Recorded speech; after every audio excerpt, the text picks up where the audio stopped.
Celebrities have rushed to the defence of the Duke and Duchess of Sussex, Harry and Meghan, after the tabloid media slammed the couple for a spate of trips on private jets. They've been accused of hypocrisy. Why? Because they regularly campaign to protect the environment. Sir Elton John says he provided one of the jets in question. He says the flight was carbon neutral because they made the relevant offset contributions. The singer, Pink, then tweeted the couple a message of support as well, as did the TV host Ellen DeGeneres. She said, imagine being attacked for literally everything you do when all you're trying to do is make the world a better place. So what's all the fuss about? Well, it's about two journeys. The tabloid media identified 4 flights in 11 days on private jets. They said Harry and Meghan clocked up a return vacation trip from Farnborough in the UK to Ibiza, going out on August the 6th, returning August the 12th. They then travelled to see Sir Elton on August the 14th in the south of France, again on a private jet, paid for by Sir Elton, returned on the 17th. The Sun claimed their trip exceeded 3,500 miles, had a hefty carbon footprint. All this would be reasonably grim, except for the fact for the recent report into the royal accounts, which showed a 98% rise in carbon emissions by the UK royal family year on year, blaming increase on larger fixed-wing aircraft, more foreign visits. If those flights were carbon neutral, what's the problem? Paul Simpson is CEO of the Carbon Disclosure Project, a not-for-profit charity that runs a global disclosure system for companies and cities. So, what is the problem? If they were offset in a recognised offset scheme, do you have a problem with those flights? Hi, Richard. I don't think it's right to have a problem with any individual taking a flight anywhere.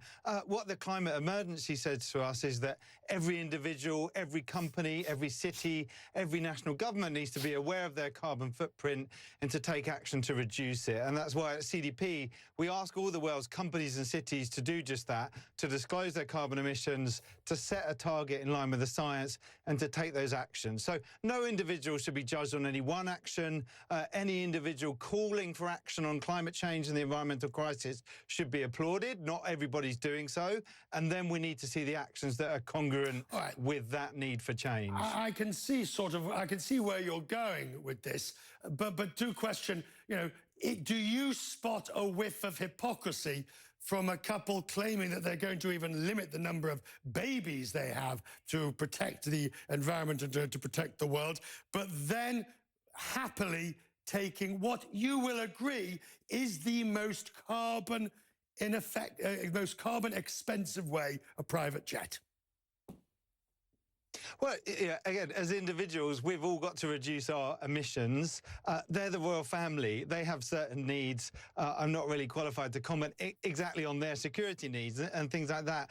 They would have been better, about 1/10 of the emissions, to take in the train. But this must be looked at holistically. The aviation's about 2% of the world emissions and growing rapidly. It is a very big way of individuals creating emissions. But you have to look at what is the electricity uses. Are they committed to renewable energy?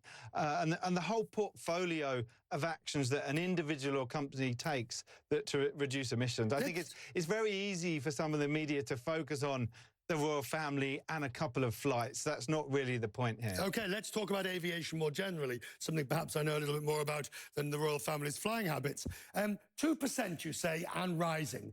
But it's rising because the number of flights is increasing, bearing in mind the industry itself is actually taking quite dramatic steps to reduce the carbon footprint through all the various measures of which you'll be familiar. Do you think aviation gets an unfair rap? I think it's a bit of a lightning rod for the issue that only the wealthy and the middle class can fly. It's a quick way to have emissions. But yes, I think there's a more focus on aviation than you know, perhaps some of the other areas. Producing electricity is about 40% of the world's emissions. Deforestation, particularly driven by what we eat, you know, reducing eating meat, reduce deforestation is about 15% of the world's emissions. So we have to look at the need to reduce emissions as a whole society, as individuals, as companies and governments. We have to cut emissions in half in the next decade and to net zero by 2050. So that means we are going to have to see new innovations in aviation, as you're talking about.